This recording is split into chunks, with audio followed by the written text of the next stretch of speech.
Finally मैं हूँ Srinagar airport पे और यहाँ मेरी ट्रिप फिनिश होती है। जा रहा हूँ वापस घर के लिए। एक बात बताना चाह रहा हूँ, हो सके तो कभी श्रीनगर एयरपोर्ट से फ़्लाइट मत करवाइए। यहाँ ठंड बहुत ही होती है। सुबह की फ़्लाइट होगी या सुबह 10 बजे तक भी फ़्लाइट होगी तो आपको 7 बजे इधर आना पड़ेगा। उसका रीज़न ये है कि यहाँ दो बार चेकिंग होती है। जैसे कोई भी एयरपोर्ट पे आप जाएंगे तो एक ही बार चेकिंग होगी, जो रूटीन होता है सिक्योरिटी चेकिंग बोर्डिंग पास के लिए। वही प्रोसेस श्रीनगर एयरपोर्ट में एयरपोर्ट की जो टेरिटरी है उसके अंदर आने में भी आर्मी वाले चेकिंग करते हैं। और वहाँ सब जैकेट वैकेट ठंड में आपको उतारना पड़ेगा। ये कैप वैप से लेके सब कुछ, शूज़ भी उतार सकते हैं जो आपने हॉल शूज़ पहने हो। तो सुबह ठंड में समझो मेरी तो आ बनी थी। तो हो सके तो मत आना, क्योंकि यहाँ पैसेंजर्स तो होते हैं पर सब आर्मी वालों का भी ट्रांसफ़र होता है या कई लोग छुट्टी मनाने जाते हैं। आपको मैं बता देता हूँ सामने कितने आर्मी वाले बैठे हुए हैं। और वही चीज़ बाहर बहुत लंबी लाइन होती है। बाहर एयरपोर्ट में एंट्री लेते पहले आपको ये चेकिंग करवानी, आपका पूरा लगेज स्कैन करेंगे सब। ऑटो तो अंदर आने ही नहीं देते, गाड़ी वाले को भी स्कैन करेंगे तो आपका 1 घंटा वहीं बाहर बिगड़ जाएगा, क्योंकि लाइन बहुत लंबी होती है। आर्मी वालों को पहले प्रेफरेंस देते हैं। आर्मी वाले खुद आर्मी वालों की चेकिंग करते हैं, उनके सामान की चेकिंग करते हैं। फिर आता है हम जैसे सिविलियंस की बारी, तो वहाँ 1 घंटा लग जाता है। और फिर वहीं 1 घंटा आपको अंदर एयरपोर्ट में जो प्रोसेस होता है, तो अंदर भी आर्मी वालों को पहले प्रीफर करते हैं और फिर हमारी बारी आती है। तो 2 घंटे ऐसे ही बिगड़ जाएंगे। जैसे कि वहाँ हमारे स्टेट के एयरपोर्ट से हम कहीं जाना हो तो 2-2.5 घंटे पहले निकल जाते हैं। यहाँ पे आपको 3 या 4 घंटे पहले निकलना पड़ेगा, उतना रश होता है यहाँ पे। मैं सुबह मेरी 10:30 की फ़्लाइट थी, तो मैं सुबह 6:30 वहाँ से निकल गया था। 7 बजे के आसपास एयरपोर्ट पे पहुँच गया था। तो मुझे अंदर सब फिनिश करते करते 8:30-9 बज गए। हाँ, 9 बज गए अभी। तो 2 घंटे ऐसे ही चले गए। तो आपके पास उतना टाइम हो तो ही करिए। चेकिंग का बहुत ही दिक्कत रहता है। आपके पास फैमिली के साथ आए हो आप और बहुत ही लगेगी। रिटर्न में तो क्या रहता है कि शॉपिंग करके जाएंगे तो वो सब भी दिक्कत रहेगी। कश्मीर में आप आए हो सके तो जम्मू से फ़्लाइट करवाइए। जम्मू इतना चेकिंग नहीं होता है, श्रीनगर एयरपोर्ट पे भारी चेकिंग होता है। आप परेशान हो जाओगे सुबह। इनको कुछ भी परवाह नहीं कि कितनी ठंड है कि क्या नहीं, आपको सब स्वेटर से लेके सब निकालना पड़ेगा। सामान में जितना भी है छोटी चीज़ें कैरी बैग में, लैपटॉप से लेके, वो तो हर जगह लैपटॉप निकाल दो, पर चार्जर से लेके हैंड्स फ्री भी नहीं बैग में रहनी चाहिए। जितना भी इलेक्ट्रॉनिक सामान है वो आपको बाहर निकालना पड़ेगा। तो ये एक दिक्कत है। तो हो सके तो जम्मू पास में ही है इधर से, तो आप जम्मू से ही फ़्लाइट करवाइए। जम्मू इतनी चेकिंग नहीं होती है। श्रीनगर से करवाइएगा आप तो श्रीनगर आप आ सकते हो, पर रिटर्न आपके घर की वापसी फ़्लाइट यहाँ से हो सके तो अवॉइड कीजिए। तो एक ये चीज़ थी कहने को। दूसरी चीज़ कि ये जर्नी में बहुत कुछ लाइफ में पहली बार हुआ है। पहली बार मैं अपने फैमिली से अलग 20 दिन कहीं पहली बार मैं अकेला रहा हूँ। कोई दोस्त नहीं, कोई नहीं, ऐसे सोलो ट्रैवलिंग। पहली बार लाइफ में 4 दिन से मैं नहाया नहीं हूँ, नई कपड़े चेंज किए। पानी इतना ठंडा मतलब क्या कहे, जैसे पानी हाथ पे गिरता था तो जैसे कोई काट रहा हो ऐसा लग रहा था। तो पहली बार मैं 4 दिन से नहाया नहीं हूँ। घर जाके पहला नहाना रहेगा। 10:30 की फ़्लाइट है मेरी, 3 बजे मैं पहुँच जाऊँगा। यहाँ से कश्मीर श्रीनगर से दिल्ली की फ़्लाइट है और दिल्ली 1.5 घंटे का होल्ड है और उसके बाद फिर अहमदाबाद की फ़्लाइट है। अच्छा रहा जर्नी अब तक। कश्मीर काफ़ी ब्यूटीफुल है, आना चाहिए घूमने के लिए। इन लोगों को अपने लिए, हिंदुस्तानियों के लिए थोड़ा ज़हर है दिमाग में, कुछ लोगों का है, कुछ लोगों को होगा तो सामने बताएगा नहीं। पर मैं जहाँ अमीन भाई के वहाँ ठहरा था, अमीन भाई बहुत ही अच्छे इंसान थे।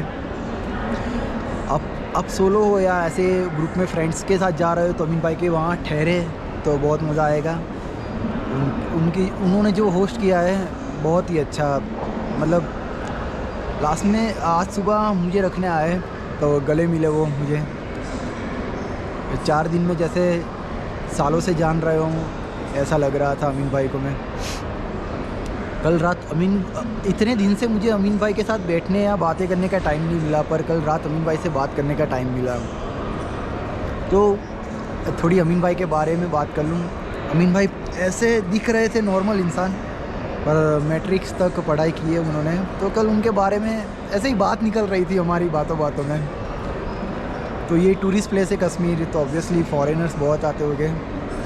अमीन भाई 6-7 कंट्रीज़ घूम चुके हैं अभी तक, और उनकी 2 गर्लफ्रेंड थी। अमीन भाई अभी अनमेरिड है और उनकी एज 40 के आसपास है। एक जर्मनी से थी गर्लफ्रेंड, तो वो उनको ले गई थी जर्मनी। एक थी पोलैंड से, तो वो पोलैंड, पहले अमीन भाई पोलैंड गए थे, उसके बाद जर्मनी गए थे और वहाँ से उनकी गर्लफ्रेंड ने उनको घुमाया।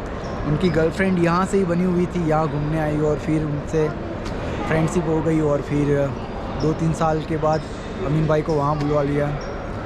पर अमीन भाई ने कहा एक चीज़ कि हिंदुस्तान जैसा कोई नहीं है। अमीन भाई वहाँ जर्मनी से भाग के आ गए वापस। मैंने पूछा कि अमीन भाई क्यों आ गए, तो एक कहता, अमीन भाई कहते थे कि वहाँ कोई बात करने के लिए नहीं था, बस मेरी गर्लफ्रेंड ही मुझसे बात करती थी और आजू बाजू वाले थे वहीं। बाकी रास्ते में भी जैसे अमीन भाई ने बोला कि आप किस तरह मुझसे बात कर रहे हो, कि जैसे आप एक मेरे छोटे भाई हो, इस तरह बात कर रहे हो। वहाँ तो किसी को आप रास्ता भी पूछोगे तो वही कहेगा गो स्ट्रेट, बस उसके अलावा कुछ नहीं कहेगा और चला जाए। किसी को बात करने का भी टाइम नहीं है, ना वहाँ प्यार है ना कोई इज़्ज़त है, कुछ नहीं है। तो अमीन भाई भाग के आ गए। तो उनको एयरपोर्ट पे अथॉरिटी वाले ने पूछा कि आप क्यों आ गए, इमिग्रेशन वाला ने पूछा होगा। तो बोला अमीन भाई ने एक कि हिंदुस्तान जैसी दुनिया में कोई जगह नहीं है, वहाँ पैसा होगा पर प्यार नहीं है, फैमिली नहीं है। अमीन भाई रो पड़े उनके सामने कि मुझे यहाँ आके बहुत अच्छा लग रहा है वापस कश्मीर में। तो जहाँ अथॉरिटी वाले थे उन्होंने सलाम मारा कि पहला ऐसा बंदा देखा है कि जिसे अपने वतन से इतना प्यार है। तो एक चीज़ वो भी है कि घूमने जा सकते हो, पर क्या कहे। अमीन भाई से कल बहुत अच्छी बातें हुई। अमीन भाई बहुत घूमे हुए हैं कश्मीर में भी, ट्रैकिंग के लिए उनसे मिल सकते हो आप। गर्मियों में मैं फिर से सोच रहा हूँ आने को। अमीन भाई खुद आएंगे मेरे साथ। यहाँ कुछ 7 लेक है उनकी, कुछ ऐसे 7 दिन की ट्रैकिंग रहती है, तो वो प्लान है। तो जिस चीज़ को मेरे साथ ज्वाइन होना है अभी से कांटेक्ट कर लीजिएगा। और क्या रहा, कुछ रहा ही है, इतना है। ये श्रीनगर एयरपोर्ट।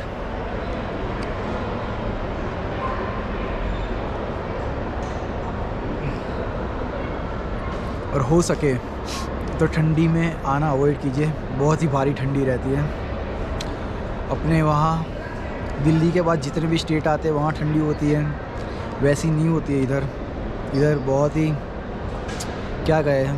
4 दिन से नहाया नहीं हूँ भाई, आप सोच लो। कपड़े भी मैंने नहीं निकाले, कितनी ठंड होगी। मेरी लाइफ में पहली बार ऐसा हुआ है। तो चलिए क्या कहूँ, अब लाइक कीजिए, शेयर कीजिए और सब्सक्राइब कर दीजिए। हो सके तो फ्रेंड सर्कल में शेयर कर दीजिए। क्या अच्छा नहीं लगा वो भी बताइए मुझे, तो नेक्स्ट ट्रिप में मैं ध्यान रखूँगा। बाकी प्लीज़ सपोर्ट कीजिए। हो सका इतना मैंने ट्राई किया है, मेरी हिंदी में मैंने ट्राई किया है अच्छी बोलने को, और बहुत सारा कुछ मैंने ट्राई किया है ये बार। आपको पहले जो वीडियो थे उससे ये तो थोड़ा मुझे भी अच्छा लगा। पहले के वीडियोस तो मुझे भी अच्छे नहीं लगे थे, पर थोड़ा इम्प्रूवमेंट आया है। तो प्लीज़ चला लीजिए, थोड़ा सपोर्ट कीजिए, हो जाएगा धीरे धीरे। और बस निकल रहा हूँ अहमदाबाद को, मिलते हैं सीधे घर पे। Take care, bye bye, see you. जय हिंद, जय हिंद।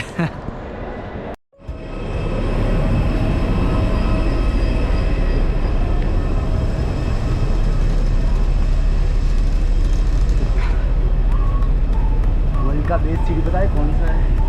आपका अपना होम टाउन, मारू अहमदाबाद।